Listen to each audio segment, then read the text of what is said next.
and welcome everyone to this special BritCham Indonesia Environmental Series webinar, The Road to COP26.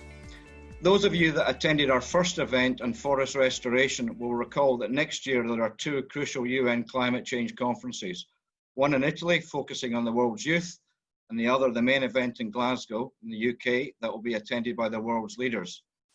In that context, BritCham Indonesia is very pleased to partner today with the Glasgow Chamber of Commerce and that Chamber's 1793 network, which some of us participating today, including myself, are members of.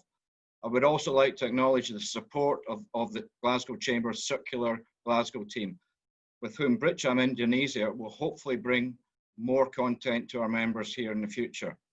I would also like to thank Castle Asia and its CEO Forum for supporting today's webinar, as well as our partner Scottish Development International.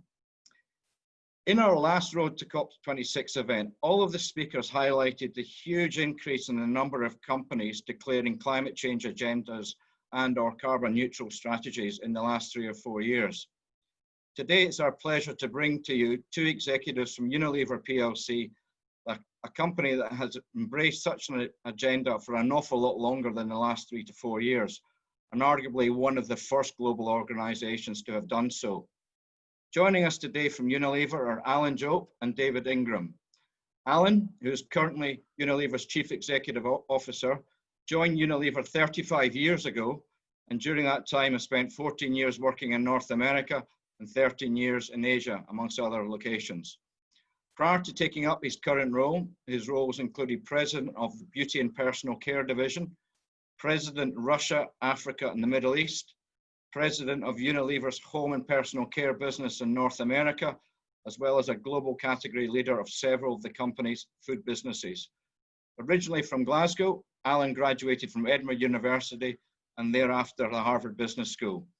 Today he joins us from Edinburgh. Dave Ingram has been with Unilever for only 30 years, having worked in the UK, Europe, Mexico, China and Singapore, from where he now oversees Unilever's global procurement function as Chief Procurement Officer. The scope of Dave's work covers the sourcing of goods and services to support over 400 brands in 190 countries. Dave is also tasked with delivering ambitious sustainable sourcing strategies as part of Unilever's Sustainable Living Plan. Dave, who is also from Scotland and also studied in Edinburgh, graduating from Heriot-Watt University. Today, Dave joins us from Singapore. Welcome, gentlemen. Great to have you.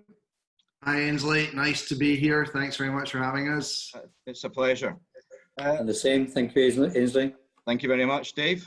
We have a lot of questions, so I'd really like to just get into it. But before doing so, I would like to invite Alan to set the scene by helping us understand where climate change fits into Unilever's sustainable living agenda, what Unilever's targets are in respect to climate change, and where Unilever currently are in terms of achieving these targets. Maybe, Alan, you could give us a little bit of a background. Yeah, happy to do that, Ainsley. So, Salamat pagi from a very cold, wet, rainy Edinburgh. Salamat malam to our friends in Jakarta and around Indonesia. I have many very fond memories of Indonesia. In fact, it might surprise people on the call to know that Indonesia is Unilever's 4th largest business worldwide after the US, India and China. We have a bigger operation in Indonesia than we do, for example, in China. And so I wish the country and I wish everybody who's on the call good health, because we are, of course, in a time of crisis. We're dealing with simultaneous crises piled on top of each other. We've got a biological crisis called coronavirus. With that, there's a social crisis where everyone's lives are being disrupted by being locked down. I think we're on the brink of an economic crisis, the worst of which is ahead of us, not behind us. And now on top of that, we've got a worldwide racial justice crisis that started in the United States.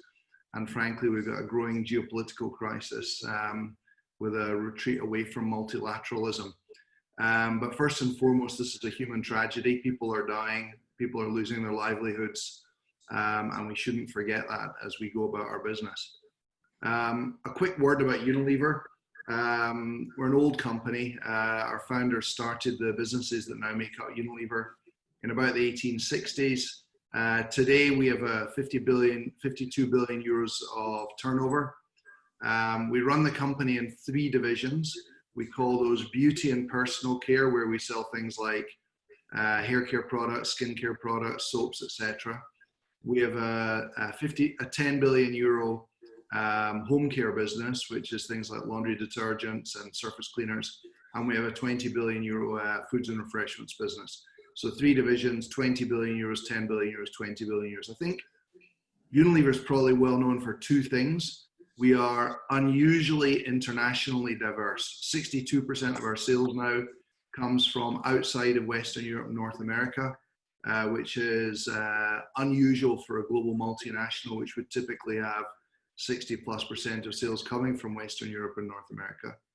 And the second thing is we have a very long-standing commitment to sustainable business. And the reason for that is our founders held a belief that is now deeply embedded in the company, that when our brands and when we as a company tackle social and environmental issues as we do our business, we become a better, stronger business that puts in better financial performance. And we are extremely concerned at the moment about stumbling from one crisis, coronavirus, straight into other crises caused by the issues we have around climate and nature, or indeed the issues around inequality. And so just last month, actually, Unilever made an update to the commitments that we've made on climate change.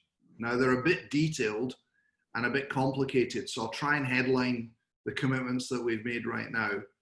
And we can get into a discussion if they're of interest.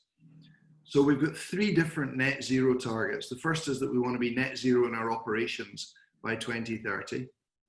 The second is we want to have our full scope emissions by also 2030.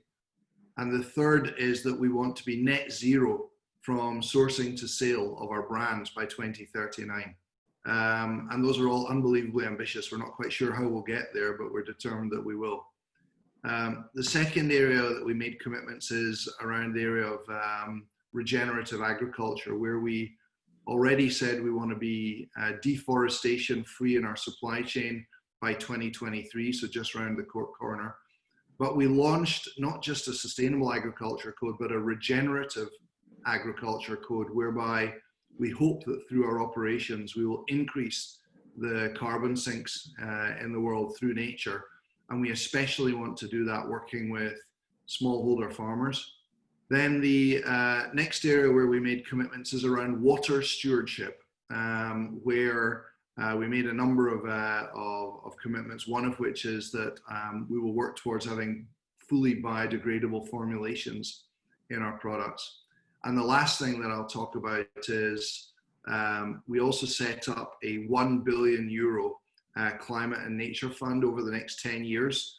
And that's funded by our brands. And the intent is that there'll be 1 billion euros set aside over 10 years, which our brands will use to drive programs that involve contributing to taking down our carbon footprint, regenerative agriculture, and water stewardship. So that gives a little bit of a flavor of Unilever, our business in Indonesia, and some of our recent commitments around climate change. Thank you, Alan. It's quite reassuring to hear that with all these crises going on, you're still committed to that agenda. Earlier this year, I was in Sorong in West Papua, actually with a couple of your colleagues at an event. And during that event, I got chatting to one of your local sales supervisors. And what struck me about that conversation was how up to speed and how well versed they were with your agenda on climate change and sustainability. Not all companies have necessarily been able to achieve that by instilling it down throughout their workforce. I know you're very much a team player, and often the credits go to the captain of the team. But I'm quite interested to understand how you've managed to get the whole of the Unilever team to work together and strive towards the same objectives, because it's not particularly easy. can you maybe give us some insights into how Unilever have gone about that, and also why this is so important to your employees? Well, that's nice to hear, Ainsley. I've never heard, you haven't told me that story before. And first you should slip me her name or his name so I can go and give them a pat on the back for representing the company so well. That's really pleasing to hear. The first thing I would say is it has taken years and years and years of commitment to have everyone in the organization understand just how important sustainability, responsible business, purposeful brands are to Unilever. It's been around since the formation of the company, but I have to give some credit to my predecessor, Paul Bowman, who really pushed this and made it something that Unilever is quite famous for, externally and internally. Second thing is, there's a very strong business case for sustainability. I'm sure we'll get into this a bit more. This is not philanthropy. We really believe that sustainable business is better business. And the business case comes, for example, from the following angles. We know that our brands that operate on a platform of helping society or the planet grow faster than the rest of the portfolio. We know that sustainable sourcing ultimately takes cost out, and Dave can talk about that. Often there's an initial cost increase, and then over time you start to see savings going through. It definitely drives innovation, but most importantly, it's a magnet for talent. Young people today want to work for companies that are doing things the right way. We have a graduate recruitment program in 54 countries around the world, and in 52 of the 54, we're the employer of choice for graduates leaving university in our sector. That was only about 17 countries just a few years ago. And the reason why we think we've become an employer of choice is because of our sustainability commitments. Final point is it took years of trying to drive this forward. So anyone who thinks you can embed a sustainable business agenda or a climate change agenda in a big organization in a matter of weeks or months, our experience was not that. 3 or 4 years in to the Unilever Sustainable Living Plan that we launched 10 years ago, 3 or 4 years in, people were still questioning, is this something that's going to stick or not? Now, if we tried to change it, we would have a revolution on our hands because we've got a whole generation of people who have joined the company precisely because of our commitment to sustainable business. Yeah, I agree with you. When I'm now recruiting people, it's not so much about the salary, so to speak. It's often about the company values and what we stand for. And I'm forever challenged. So it's good to hear that it's working for you. And Ainsley, that'll only endure if it's not a bolt-on on top of the company. You have to believe that it drives better performance. Otherwise, it becomes just the theme du jour. Yeah, I agree with you. And the other thing is, the other point you mentioned was it drives innovation. The innovation is not necessarily coming from the top; it's coming from all angles within a company that's done this well. Give you one example of that, then maybe turn over to Dave. Is, most of us, the way we get our water is by going to the bathroom or the kitchen and turning the tap on. But in many parts of the world, people still have to carry their water, half a kilometer or a kilometer. In large parts of South Asia, large parts of Africa. And imagine in that context that you innovate with a laundry detergent that rinses away with 1 bucket of water instead of 3 buckets of water. Well, if you've got it, I don't know if last time you carried 2 buckets of water, half a kilometer, but that's a pretty meaningful innovation driven by, water savings, but also driving consumer preference. Thank you. Dave, you and I are both members of the supply chain trade union, so to speak. And some of these objectives that Alan has highlighted, you probably have to then distill them down to your supply base, which is easier said than done. Can you maybe discuss some of the challenges you face pursuing this agenda with your supply base, and maybe give some examples of where you've had a great deal of success? Yeah, look, thanks, Ainsley. I think there's sort of 3 areas where we find challenges, and there's one sort of common answer to those. The first area is just in the simple different degrees of maturity that we have across the supply base. From companies who are just at sort of rung one of the ladder, just starting to understand the language, the context, what it means, right through to companies who are really much more developed. I just by chance had a discussion with BASF last week, one of our divisional presidents and I, and they were announcing to us their own carbon commitments, science-based targets, and that's exactly what we're looking for. But the range, as you can imagine, between the first rung and someone like BASF or Dow is huge. And so there's a big education to be done. Secondly, there's a reality of complexity. So if you take some of our probably more agricultural-based products, the complexity of the chain is enormous.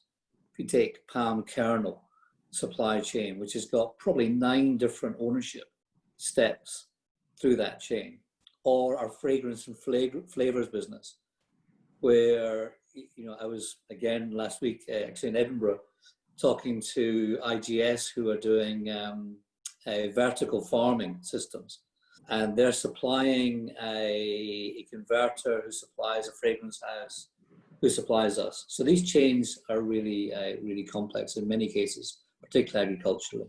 And fundamental challenge within that is the sharing of data. So how do we get a system, how do we extend blockchain, not just financially, but how do we extend that to be a chain of custody beyond finance, into carbon, into social needs, so that we can properly govern and ensure the system.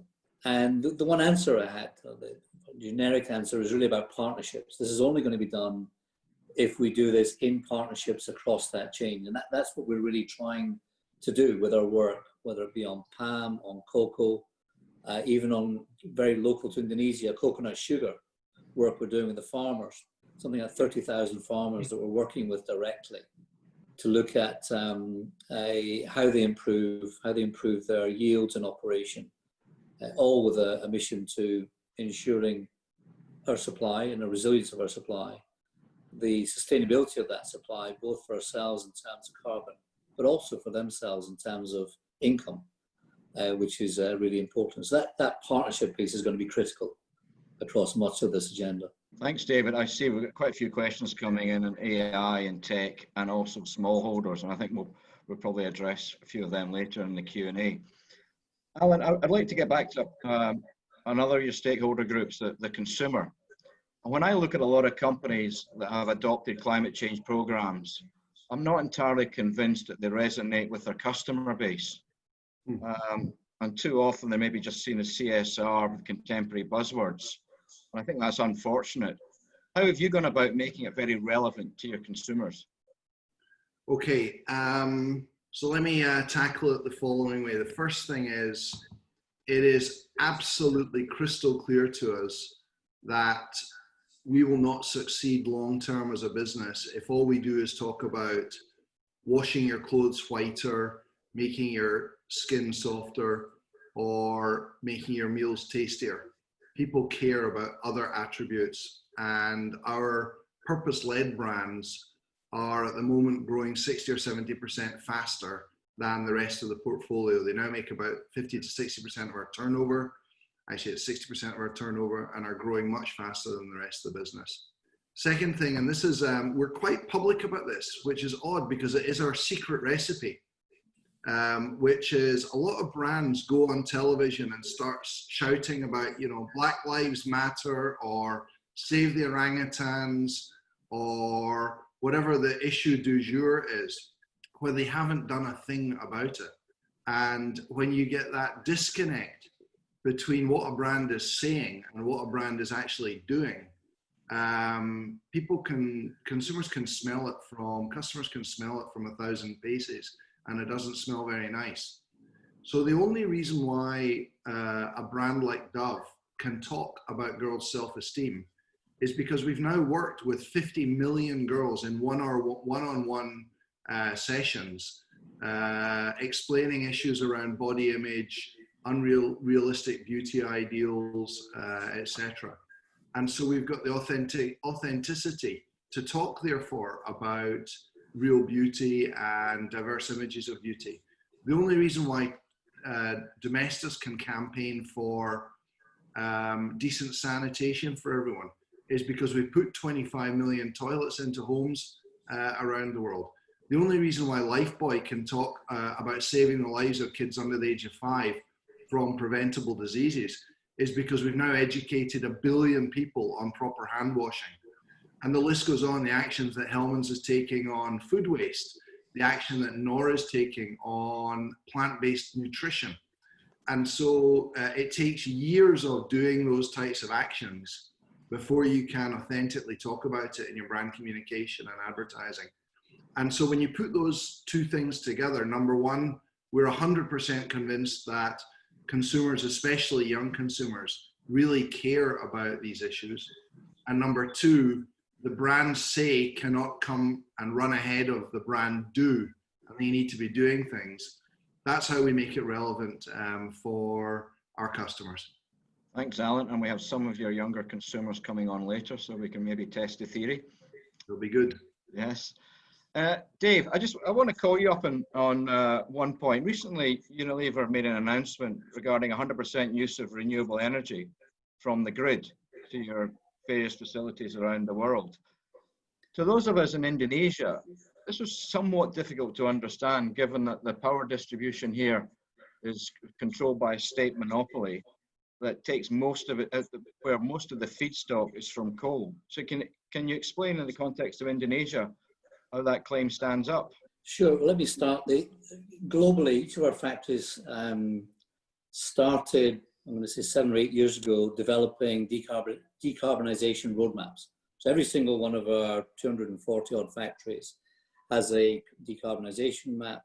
And those things are the standard things you would see in a factory: biomass development, heat recovery, anaerobic digesters, all those good practices, as well as just operating our lines efficiently so we're not wasting product, energy, or people.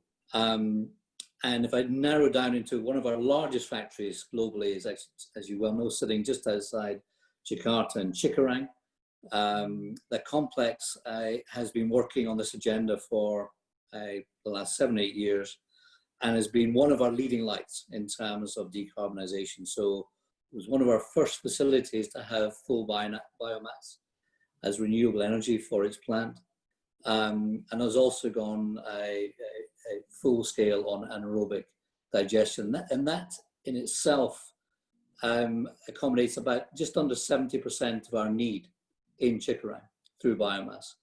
The remainder of that need, of course, we're operating with the national state provider, the one you're referring to, and we're working with them on the development of certificates. So they have been developing recyclable energy certificates.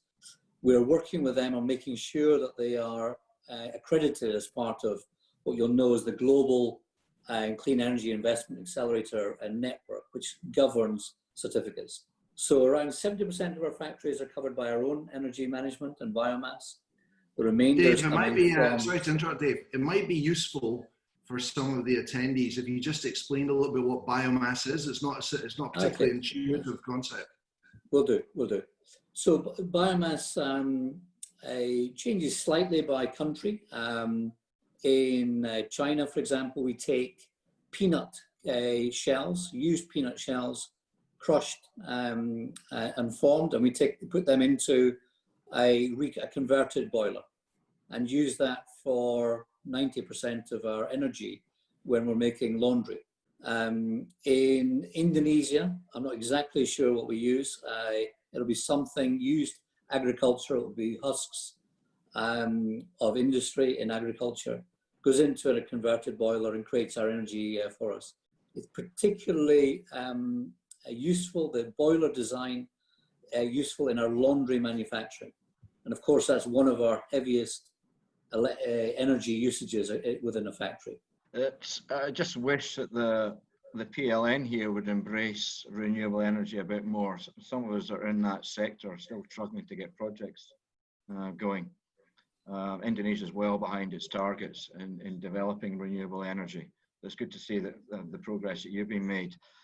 A lot of questions are going to come in on agricultural sustainability, and I mean Indonesia is particularly challenged. It's still got high population growth rates, one of the highest rates of urbanization anywhere in the world. Maybe Dave, can you give us a little insight into your sustainable agricultural policy and really what that means? Because and the pressure on land use here is extraordinary. Yeah. So we launched what we call our Sustainable Agricultural Code 10 years ago. And it was developed at the time because we weren't seeing in the marketplace a common code that was stretching enough in terms of sustainable agriculture. And the outcomes of that code were designed to effectively include farmers and improve yields, so that we didn't increase land usage, and we also maintained the farmer in the system because their income was being improved. And that's been developed in the last 10 years really successfully, and we've been very happy with it. As Alan mentioned earlier, we've improved upon that, and we're launched a few weeks ago our Regenerative Agricultural Code, which adds 3 main elements to that sustainable code. It adds an element of biodiversity, an element of soil health, and water usage within farming. Now, we've seen huge benefits of this across the world, huge yield improvement, whether it's our tomato supply in India, where we've used 50% less water, in our Kisan brand by working with farmers on how to irrigate. Gherkin supply, would you imagine it? Also 25% improvement in yield in gherkins. But if I take it back to home base in Indonesia, I mentioned coconut sugar before. We're working with about 6,000 of our 30,000 farmer base in coconut sugar, replanting dwarf plants. We've been doing this now for 5 years, and we're harvesting the first of those in a very small scale this year. But obviously the ambition of this is to improve yield. We get something like 40% more yield from a dwarf plant than a tall plant. But of course, safety. So coconut sugar farmers are climbing up and down trees twice a day to collect the sap of the coconut. So we improve safety, and because they're climbing up and down, the youth don't want to get into that type of work. So we're also, by having the dwarf trees, maintaining an industry and maintaining talent coming into that industry to farm. So huge improvement in terms of yield and maintenance and sustainability of the long-term industry, focused around coconut sugar in that example. And of course, we're doing a huge amount of work with our 500,000 farmer base in Indonesia on palm, in terms of yield management on palm, and really including many more of the smallholder farmers. We typically operate with a 20 to 30% lower yield than industrialized palm management. Just out of curiosity, in terms of the smallholder farmers you've been working with, for the period you've been working with them, have you got any statistics on the level of improvement you've made to the productivity? Yeah, now I may get my numbers slightly wrong here, but you move the yield per acre from something like 4.5 tons per acre to about the optimal around 7. So you're getting a substantial improvement, and the 4.5 would be the worst, and the 7 would be the best, of course. But you're getting a range of improvement in that. But just that alone, that improvement alone will suffice the growth needs within the same hectarage, not requiring any further planting for the next good number of decades. So it's really important to us that we do that work in terms of yield development. Around 40% of palm across Malaysia and Indonesia is operated by smallholder farmers. So if we can improve the yield, 20, 30, 40%, for that 40%, we put enormous capacity into the market without impacting on land use.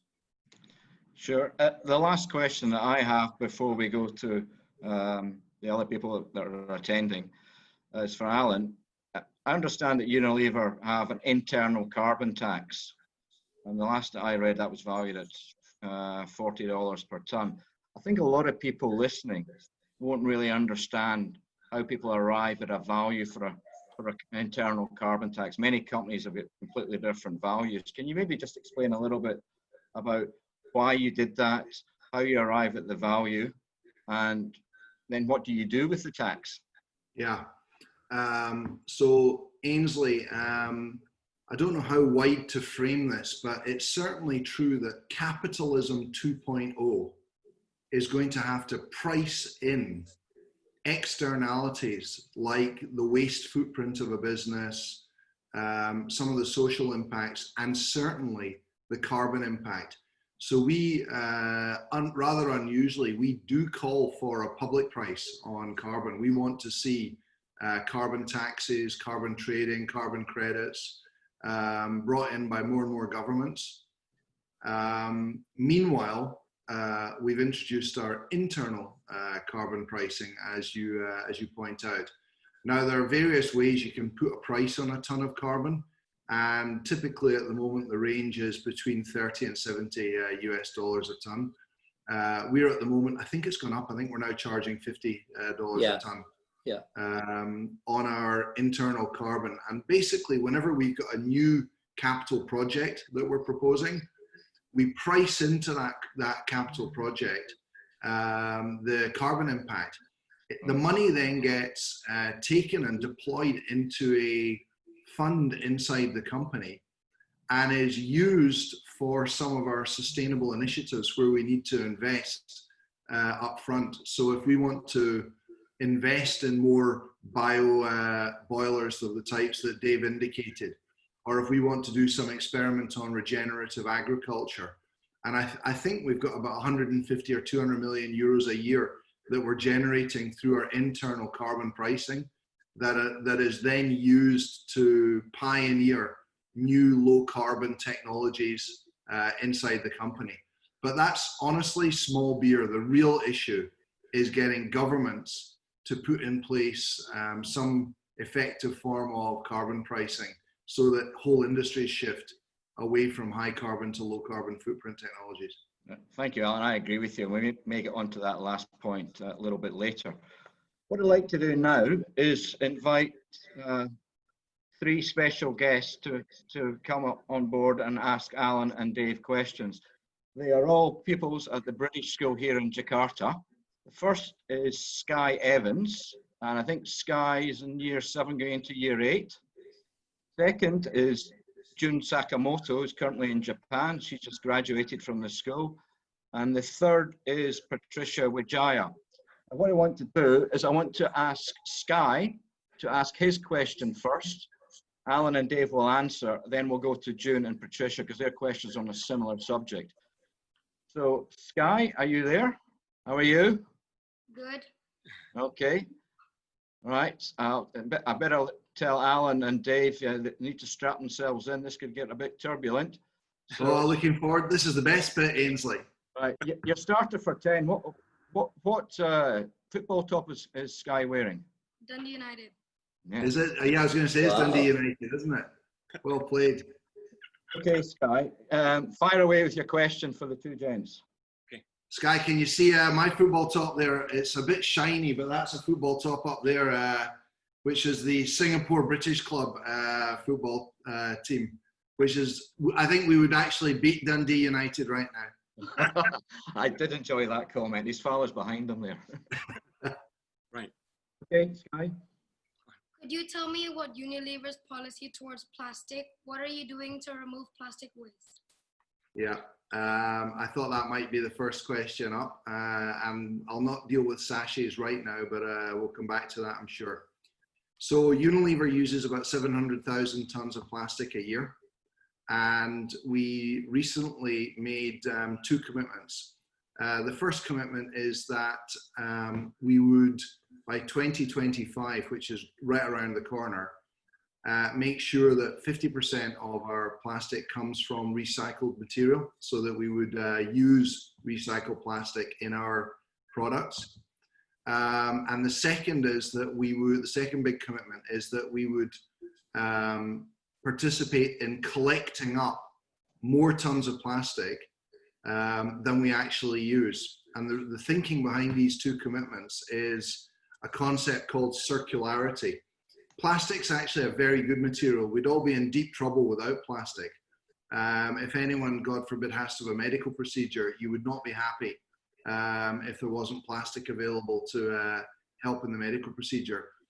The problem is that too much plastic ends up in the environment instead of staying in the economy. And the solution for that is to try to create a system that recaptures plastic and recycles it and reuses it. And I could talk a lot more about something. Maybe we'll stay on plastic and we'll get a bit more into it. But the start point is we're going to move to using recycled material, and we're going to make sure that we're gathering up as much as we're using, so that net it's all in a circular system and not getting dumped in landfill and into the oceans. Thank you, Alan. Dave and I have spoken about this quite a few times. One of the big problems here is just the collection. Yeah. The systems for collection they do not function properly, and it's a never increasing challenge. It's getting that, as you say, the circularity is really important, but it's only driven if there's a financial gain to actually collecting. And one of the biggest challenges we have, whereas in India we collect all types of plastic, everything we put in, we collect at the same percentage, because there's a monetary value. There's a value to what you collect, which we really struggle in other markets, Indonesia being one of them, for our more complex plastics. So if somebody collects it, can they actually sell it to someone else? Is a real challenge. Okay. June and Patricia, can I ask June, can you ask your question first, and then immediately afterwards, Patricia, you ask your question, and we'll let the two gents decide who's going to answer. So June, you're first. Hello. In your opinion, how important is safeguarding of the local or indigenous communities in achieving Unilever's sustainability goals? Safeguarding as in protecting the social and economic well-being of the people, like those in the palm oil production communities around Indonesia. Great. How can you make sure palm oil plantations in Indonesia are strictly following the RSPO guidelines and policy? These are very, very high quality questions, if I may say. All three questions are very good questions, and Dave knows a lot more about palm oil than I do. Yeah, and maybe so in Glasgow, Alan, and put things in context. I think there's 8 to 9 million people employed directly in palm oil in Indonesia, and many times that whose livelihoods are dependent on it. So it's a major issue. Let me say just a few words of context, and I'll hand over to Dave to talk about it in detail. First thing is, in most of the world, palm oil is becoming a demonized material. People are saying we should boycott palm oil, we shouldn't use anything with palm oil in it. And that is terrible, because the alternatives to palm oil require far more land, and the world would not be able to feed itself without massive deforestation if we moved from palm oil to other types of material like soy or rapeseed oil, etc., which take 8-9 times as much land as palm oil. So that's the first thing, is it's a great material. Second thing I would say is we do believe in protecting the livelihoods, therefore, of the smallholder farmers in particular who depend on palm. And Dave's done a lot of work in this space, and Dave, I'll hand over to you to talk a bit about smallholder farmers, palm oil, and the questions from June and Patricia. Yeah, thanks, Alan. And look, they are really, really good questions, because at the center of much of my day, week, and month in terms of workload in my side of the business. So just to add a bit more context, Ainsley was mentioning 8 or 9 million people. We believe in Indonesia alone, we've got about 500,000 farmers directly associated with our volume. So the salaries are paid by our volume that we take. So they're an essential part of our supply chain.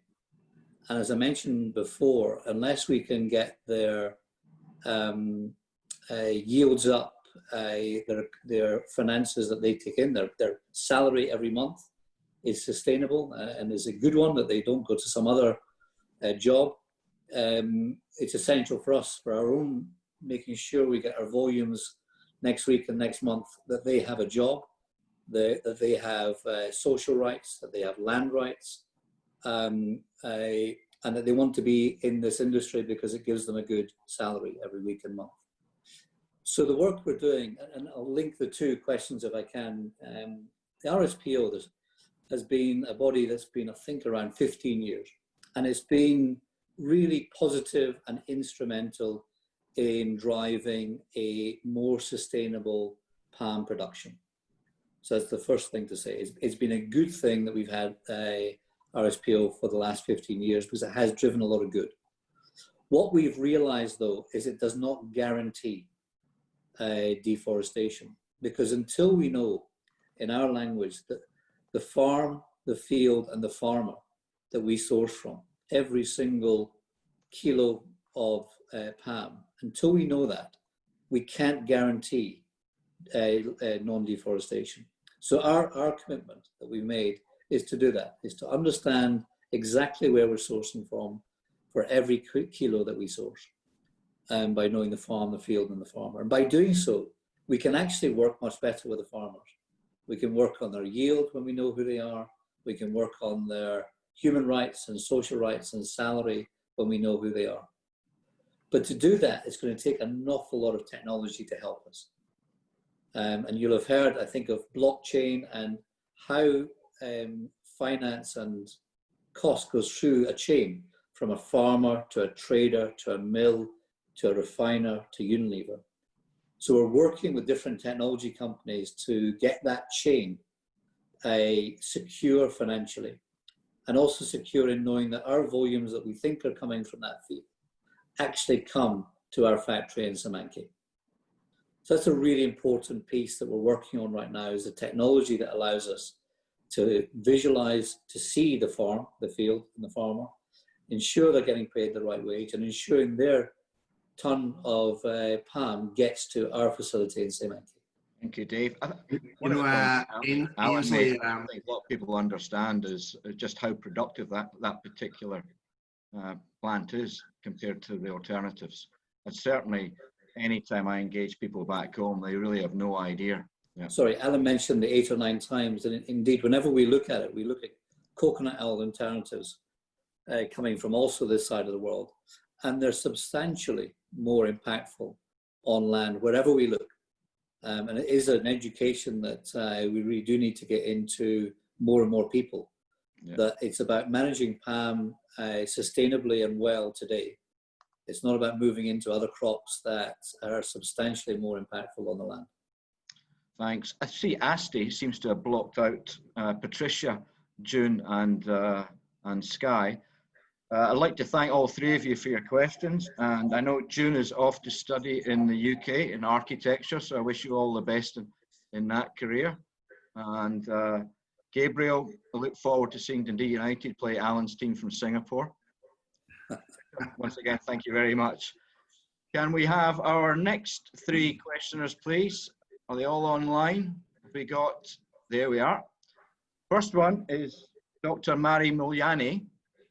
Mari's a friend of mine. She teaches at both Oxford University and the University of Indonesia in environmental science, environmental policy, and diversity. So I believe she knows a lot more about this subject than most of us. Mari, please fire away with your questions. Well, thank you. Thank you very much, Ainsley, for facilitating this discussion, which is really important. And my compliments also go to both speakers for outlining Unilever's commitment to climate change mitigation and also adaptation efforts. So I'm very interested when you mentioned about water stewardship program. So back to Jakarta, for example, I think the latest data shows that around only 20% of Jakarta inhabitants having access to a piped water system, which live the rest to consume contaminated groundwater. So in regard to your water stewardship program, what action have Unilever team in Jakarta cooperate, with other organizations to improve access to clean water for communities? And if I may, in relation to this issue, every year actually many of our masters and doctorate students at the University of Indonesia School of Environmental Science conduct research project which focus on water quality measurement, also technology and infrastructure to improve water quality and access to communities.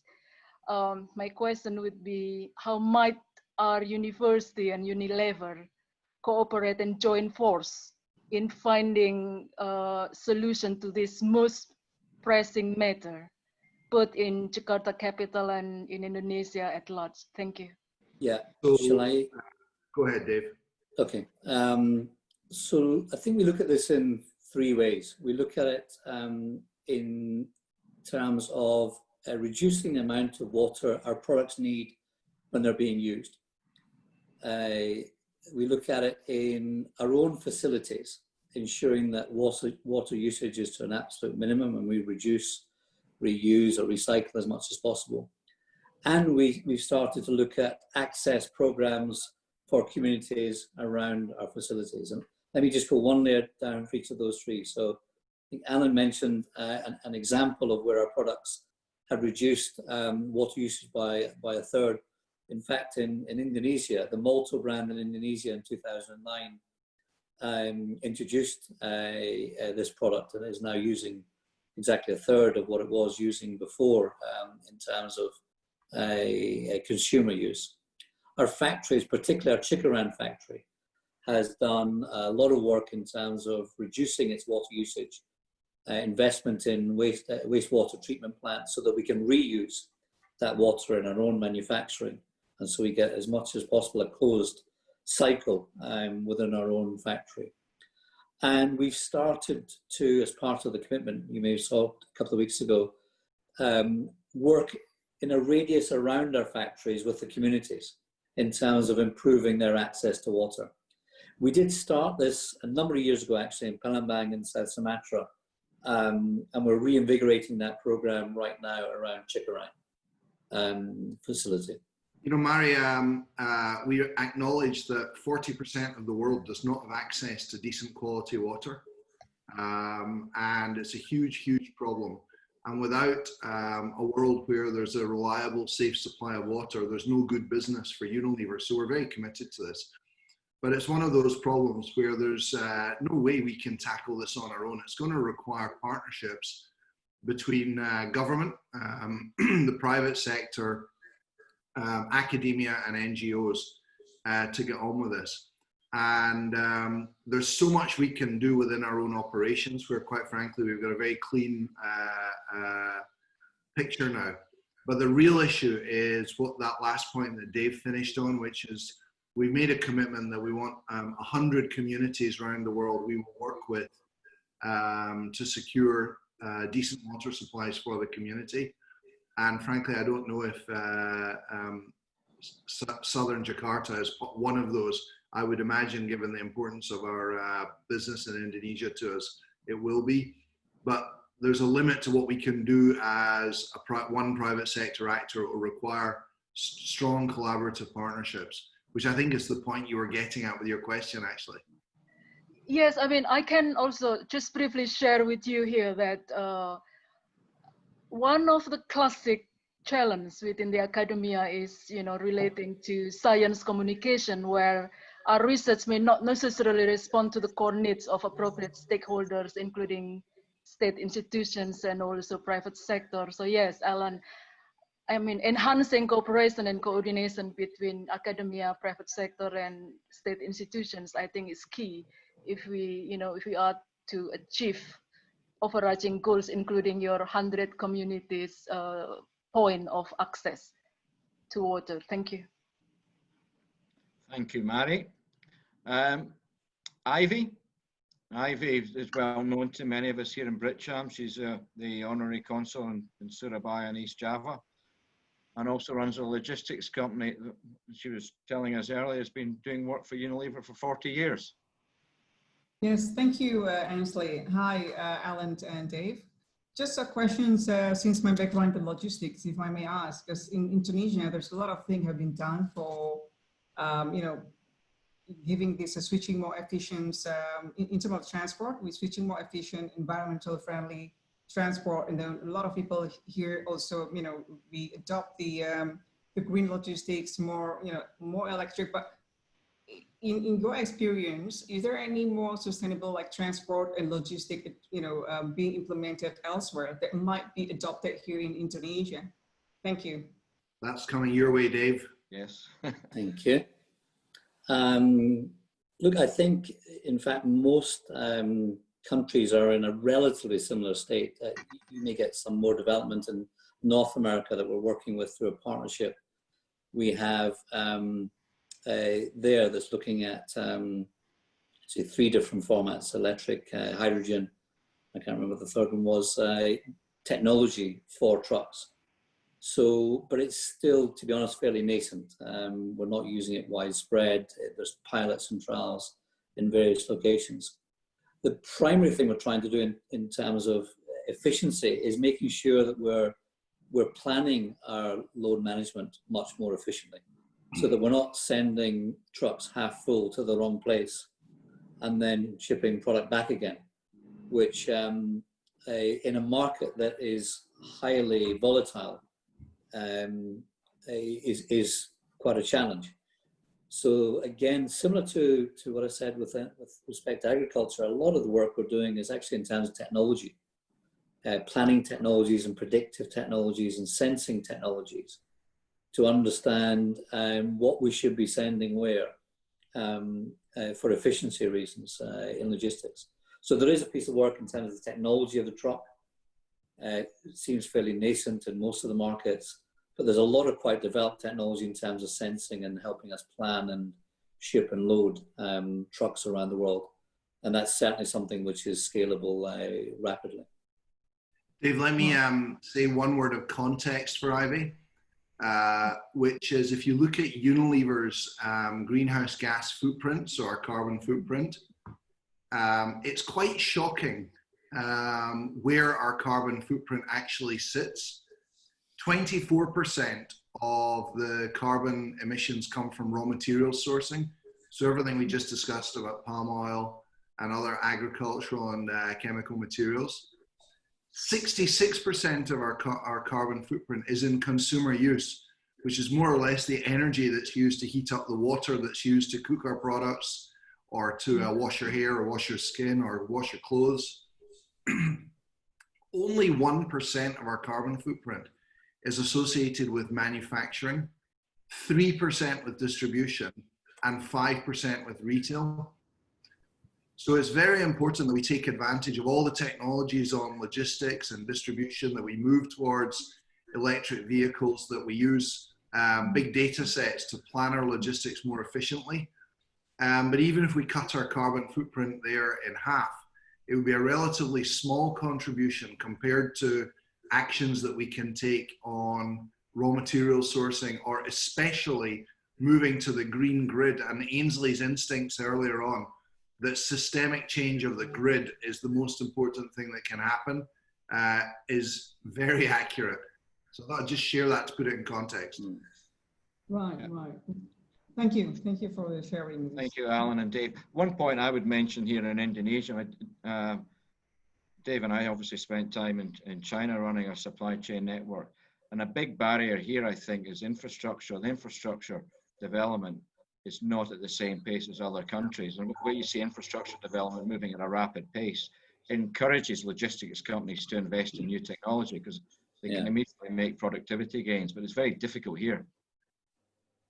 That's true. Thank you. Just helping out there, Ivy. Keep your costs high.